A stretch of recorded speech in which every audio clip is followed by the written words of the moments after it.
Prime Minister, Mr. Defense Minister.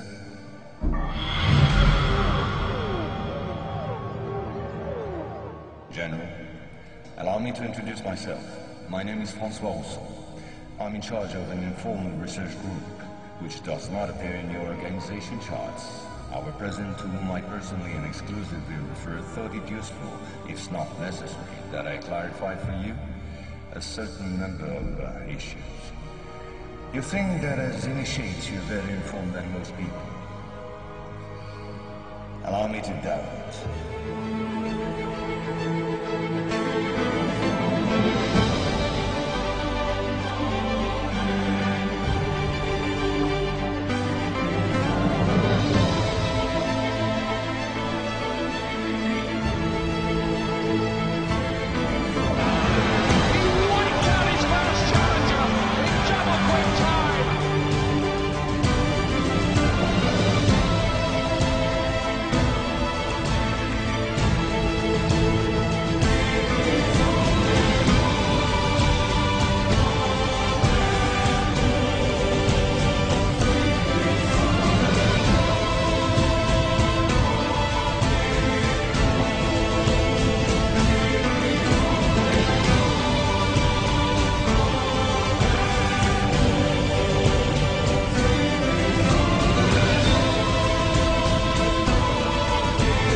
At this very moment, things are taking place. They are somehow serious enough for the informations and documents that I kept for you be revealed to you now.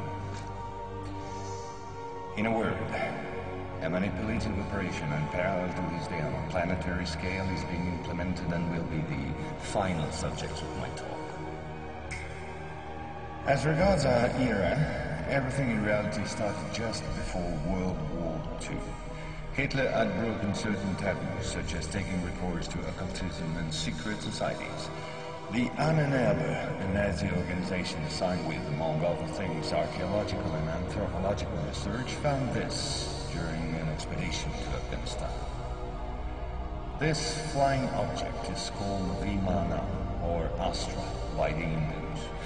Moreover, during exploration of the subsoil by the Russians and Chinese in 1927, traces of a very ancient nuclear explosion were detected. Certain sedimentary layers had been atomically vitrified 50,000 years ago.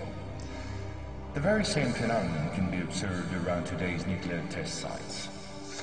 One must understand that Hitler, thanks to these discoveries which he took highly seriously, was going to open a Pandora's box which no government, whether friend or enemy, wished to close afterward. Behind tragic history, which we all know, lies a theory based on the existence of 4 moons associated with the 4 geological cycle. According to Hans Oerbiger, founder of the world ice theory, the Earth had undergone 4 semi-global extinctions of life due to the fall of one of these moons. Effectively, as one goes along, the satellite moved closer, gravity changed and triggered some deep mutation of the genetic standard, thereby creating a race of highly intelligent giants measuring approximately between 10 to 13 feet tall. Several tens of thousands years later, the moon crashed, the impact causing a serious rise in sea levels and a nuclear-like global winter. This race of giants was to disappear due to a terrestrial gravity which had grown too powerful and incapacitating for their unusual size. Hitler was initiated to these doctrines, and contacts with Tibet in particular were frequent. The Nazis sought contact with the survivors of ancient civilizations, holders of ancient technologies like the previously described Vimanas. One of these civilizations spread out over the entire planet more than 600 pyramids made of stone, earth, and even iron. These pyramids are almost all pointed in the same direction, all have the same proportion as number pi, and all situated in magnetotelluric nodes. The oldest are in Asia. 2 of them are submerged, one south of Japan at Okinawa, another south of Cuba. These two were built about 12,000 years ago. I began by this more archaeological reminder for this reason. Our civilization is the fourth of the cycle which I described previously. Yes, I know that might well hurt our pride. We're neither the first nor the last. One must understand that the study and understanding of several recovered prototypes were the absolute priority to ensure Nazis' domination over the skies. The Allies, in parallel, focused on mastering atoll and creating the first nuclear bombs. These secret bases were the center of all research supervised by the Nazis. In one of these bases worked Victor Schauberger, father of the Nazis' UFOs. Schauberger headed the Real Society in charge of anti-gravitational research.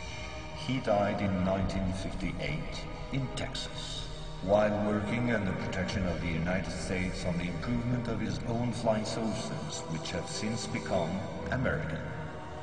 You will quickly understand that 70% of unexplained aerial phenomena are human in origin and in no way extraterrestrial.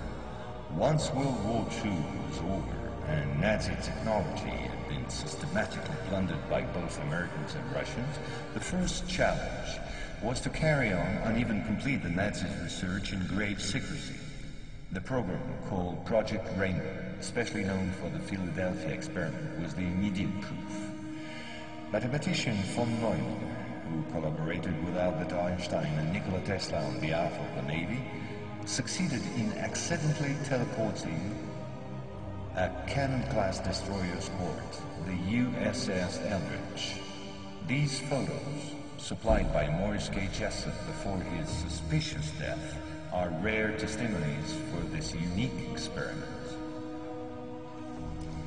In the same time, the first Indo-Aryan technology prototype trials did not go by unnoticed. The military had come up with a more efficient array than secrecy. At about the same period, Kenneth Arnold, U.S. Air Force pilot and CIA agent, launched the greatest operation in manipulation ever concerning the existence of UFOs. Making people believe they didn't exist was not the right solution and clearly insufficient. Discrediting enemies and frightening the population by systematic misinformation proved far more efficient. UFOs and parahuman belong henceforth to the movies, television, and collective paranoia, and not to the realm of scientists as it should have been the case. In May 1947, the American Secret Services discovered the existence of an ancient terrestrial UFO secretly recovered by the Russians, which had crashed into the Altai Mountains along their border with Mongolia. Tension between the two blocs immediately arose a serious notch. The discovery was spectacular, and so not to lose face, the Pentagon, in tandem with the CIA, decided to tell lies and imagine a huge bluff to convince both the Russians and the world at large that they too recovered a UFO in Roswell in July 1947. Of course, it wasn't true, but the bluff worked all the same. And when he reaches Jerusalem, then Allah speaks to him and says to him, go up the mountain, which is a mountain in Baitul Maqdis. When he goes up the mountain, the Gog and Magog surround the mountain. And they say, we have killed those who are on the mountain. Now let us kill those who are in the